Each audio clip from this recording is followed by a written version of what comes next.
ఏపీలో డ్వాక్రా మహిళల కోసం ప్రభుత్వం ఎన్నో పథకాలను అమలు చేస్తోంది. ముఖ్యంగా వడ్డీ లేకుండా రుణాలు అందిస్తోంది. కూటమి ప్రభుత్వం అధికారంలోకి వచ్చిన తరువాత డ్వాక్రా మహిళలకు ఇచ్చే రుణాల పరిమితిని కూడా పెంచింది.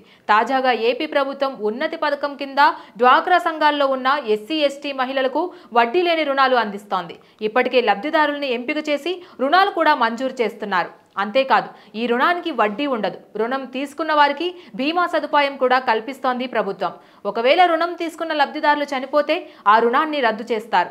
రాష్ట్ర వ్యాప్తంగా డ్వాక్రా మహిళా సంఘాల్లో ఎస్సీ, ఎస్టీ మహిళా సభ్యులు ఉన్నతి పథకం ద్వారా రుణం తీసుకొని చిన్న మధ్య తరహా వ్యాపారాలు చేసుకొని ఆర్థికంగా కుటుంబానికి అండగా నిలబడవచ్చు.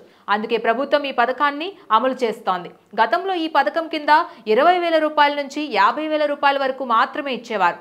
ఏపీలో అధికారంలోకి వచ్చిన కూటమి ప్రభుత్వం ప్రస్తుతం 30,000 రూపాయల నుంచి 5 లక్షల రూపాయల వరకు రుణం అందిస్తోంది. ఈ రుణాన్ని తీసుకున్న డ్వాక్రా మహిళలు నెలవారీ చెల్లించాల్సి ఉంటుంది.